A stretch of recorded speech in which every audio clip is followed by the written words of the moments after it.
What is up, Tech Gang? Stefan here from TechRight. Today I'm going to be showing you the 5 best and 5 worst things on the LG Stylo 4 for Metro PCS. Stay tuned.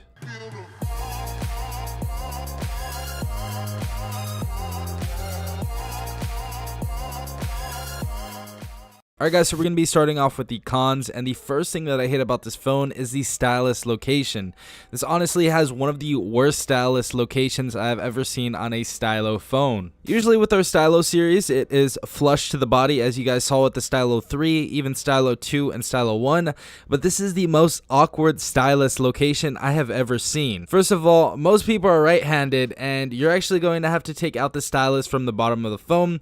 There is no push to pop out the stylus. You actually have to pull this out, and I absolutely hate the location where it's at. So it's at the bottom of the phone right here, and you would think it's flush to the body or something like that, but you actually have to turn your hand, put your finger in here, and pull out the stylus. It is honestly just awkward every single time trying to pull out the stylus, and honestly makes me not want to use the stylus at all. The next con I want to talk about is the back of the phone and how easy it scratches. I know a ton of you in the comments down below are going to say, yo, just get a case or whatever, but honestly, I like rocking my phone nude, and a ton of other people do too. Especially when you're rocking with a 6.2-inch phone and you don't want to have a case making it even bigger than that. Some people just like rocking their phone without any case or any stuff on it, and this is just ridiculous. I've gotten more scratches on this phone than any other phone I've used before, and you know, I know those other YouTubers that are saying, yeah, it's a glossy back, it's a clear back, obviously it's gonna scratch.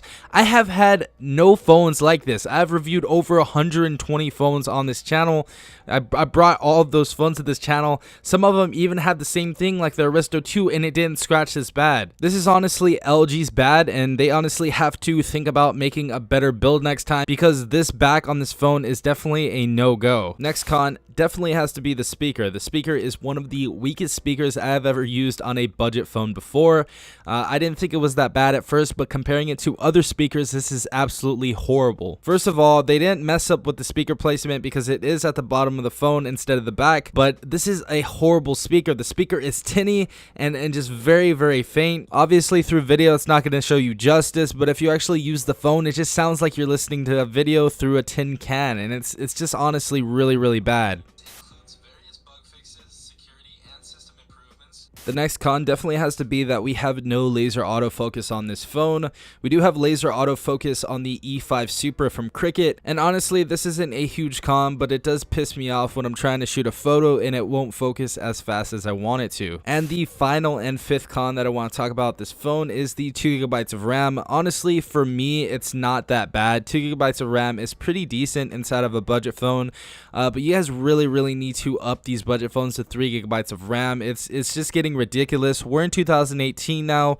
You know, a ton of other phones have 3-4 GB of RAM in the same price range, and you guys really need to just bump it up. I do see some slowdown sometimes when I have a ton of different windows open, but for the most part, this is pretty decent. I just wanted to make a con on this list so, you know, LG and all these other companies would make it a point to put 3GB of RAM in their phone, and yeah. Alright guys, now we're on to the pros of the LG Stylo 4, and the first pro definitely has to be the 1080p screen. The screen is one of the best screens I've seen on a budget device in a very long time. Very bright screen, very vivid colors. Contrast is honestly really perfect on the screen.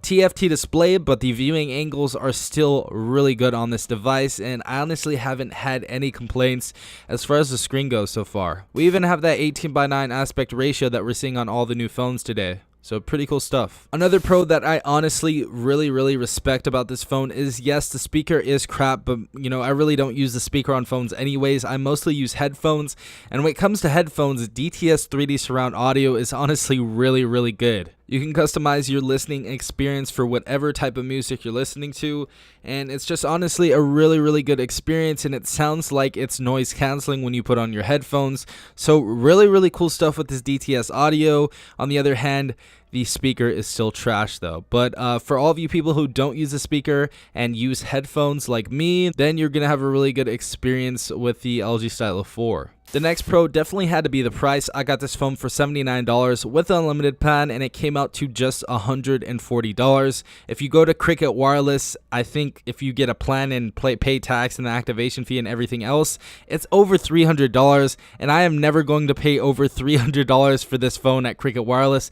That's why I say if you're at Cricket Wireless right now, just pick up the Moto E5 Supra, because that is an absolute horrible price. But as far as the price for Metro PCS, you cannot go wrong with picking up this phone for under $170. And yeah, it's just honestly a really good budget phone, but I'm not going to pay mid-range prices for a budget phone. Second to last pro definitely has to be the camera on the LG Stylo 4. I know I just bashed it for not having laser autofocus, but honestly for the front-facing camera, you cannot go wrong with this phone. Definitely has one of the best cameras at Metro PCS in the budget range because of that portrait mode. We also have a ton of other different modes on this camera that a lot of other budget phones don't offer. So decent camera for the price. Last and final pro I want to talk about on the LG Stylo 4 has to be the battery life. And the thing about this phone is it does have fast charging, so it charges very quickly. So if you guys want a phone with fast charging and your battery's always draining on your current phone, then the LG Stylo 4 is definitely going to be for you. Really good battery life and a really quick charge on this device as well. But yeah, I didn't make this device just to bash the LG Stylo 4. As you guys saw, I brought up my 5 things that I hate about it and the 5 things that I love. If you guys definitely want me to keep this series going, leave a like down below, as well as subscribing if you guys are not a part of the tech gang already. Also hit that notification bell if you guys want to be notified every time I do upload a video. And without further ado, this has been Stefan from TechRight.